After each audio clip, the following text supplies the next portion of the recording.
Hola, muy buenos días, tardes o noches. Mi nombre es Damaris Martínez, soy profesional de enfermería, estudiante de la especialización en gerencia de la calidad y auditoría en salud de UniAsturias y actualmente me desempeño como coordinadora de gestión de riesgo primario en una EPS. En este podcast quiero que analicemos el caso de la IPS Salud Vida Integral SAS, una institución de mediana complejidad que atiende aproximadamente 85.000 usuarios y que enfrenta un reto importante: pasar de una gestión reactiva a una gestión anticipatoria del riesgo, y luego de esto quiero presentarles una propuesta de gestión del riesgo individual. Salud Vida es una IPS que cuenta con matrices de riesgo en diferentes áreas, pero estas funcionan de manera independiente y no están integradas en un sistema institucional.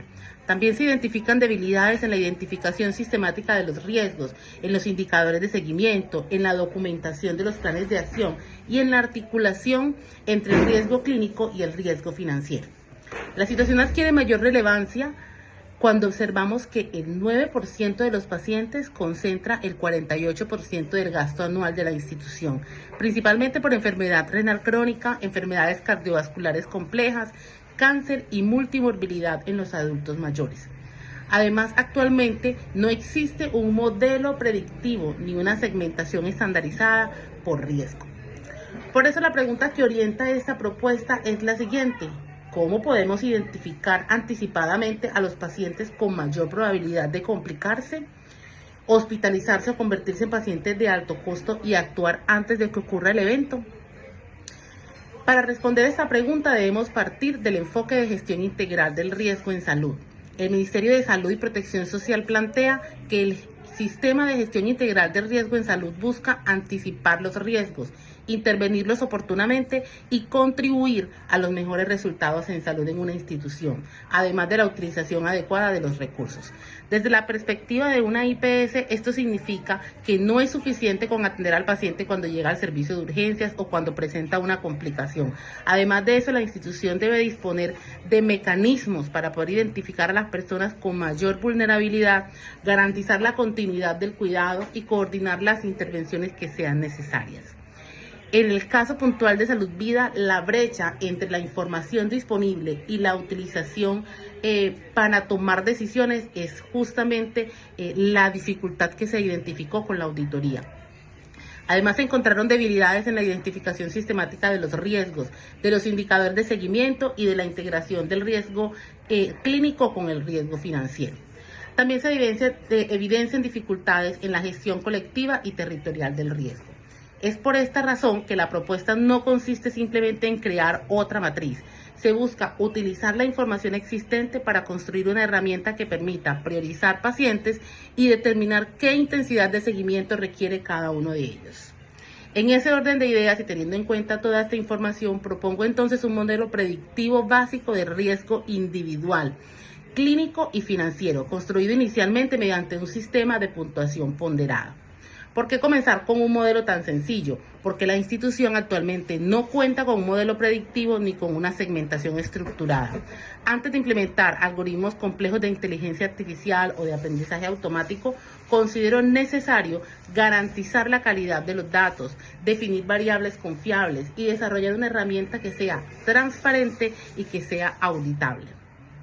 El material que hemos estudiado a lo largo de la unidad 3 señala que los sistemas de puntuación de complejidad pueden utilizarse para clasificar los pacientes, priorizar las intervenciones y orientar la asignación de los recursos en salud. Es por eso que el modelo que propongo incorpora 5 variables, que serían edad, número de comorbilidades, frecuencia de hospitalización, costos acumulados y antecedente de eventos adversos. La ponderación propuesta sería 10% para la edad, 20% para las comorbilidades, 25% para hospitalizaciones, 25% para costos acumulados y 20% para efectos adversos. Cada una de estas variables se convierte inicialmente en un puntaje de 0 a 100 y posteriormente se aplica su peso. El resultado final también se expresa en una escala de 0 a 100, permitiendo clasificar a los pacientes en bajo riesgo, mediano y alto riesgo. Por ejemplo, imaginémonos que un paciente de 72 años con 4 comorbilidades relevantes, 3 hospitalizaciones durante el último año, que se encuentra ubicado en un percentil 90 de costos con antecedentes de un evento adverso grave. ¿Cómo lo clasificaríamos? Evidentemente es un paciente que obtendría un puntaje elevado y que sería clasificado como un paciente de alto riesgo. Sin embargo, es importante hacer una precisión. Esta propuesta corresponde a un modelo metodológico básico para la actividad académica que estamos realizando, no a un algoritmo que esté clínicamente validado. ¿Qué quiere decir eso? Que antes de utilizarlo institucionalmente tendría que ser probado con datos históricos, evaluados en términos de capacidad predictiva y posteriormente recalibrado. Desde mi perspectiva, entonces, la principal fortaleza del modelo está en convertir diferentes fuentes de información en una decisión operativa, es decir, a quién debemos priorizar y qué intensidad de intervención necesita cada uno. Martínez, en este año del 2026, plantea que la estratificación de las cohortes permite identificar pacientes prioritarios, monitorear las intervenciones y optimizar la asignación de los recursos. Pero la clasificación por sí sola no modifica el riesgo. El resultado debe generar una respuesta asistencial concreta. Es decir, un paciente de bajo riesgo podría continuar con su atención habitual, las acciones de promoción y mantenimiento de la salud. Un paciente de un riesgo mediano requeriría un seguimiento focalizado, control de la adherencia al tratamiento y vigilancia de los factores de riesgo.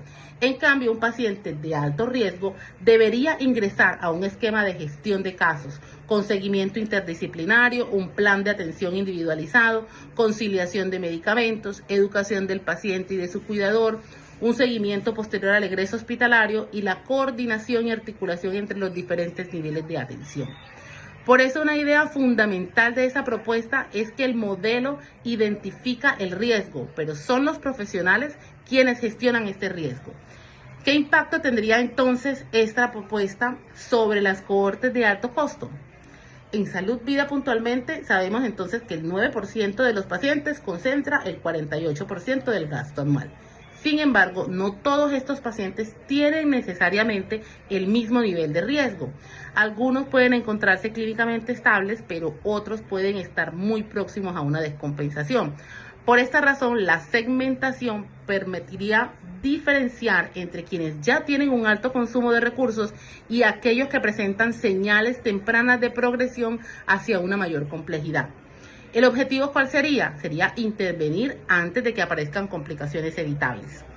Como lo señala Martínez en su publicación del 2026, los modelos de gestión clínica para cohortes de alto costo buscan transformar la gestión de una atención reactiva a un enfoque preventivo, continuo y centrado en el paciente, mediante la coordinación multidisciplinaria, el seguimiento permanente y los protocolos basados en evidencia.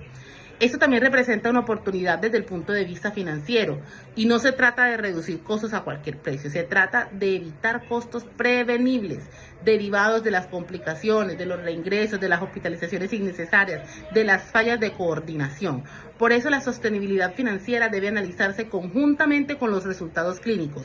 Un menor gasto solamente será realmente un resultado positivo si se mantiene o se mejora la calidad en la atención.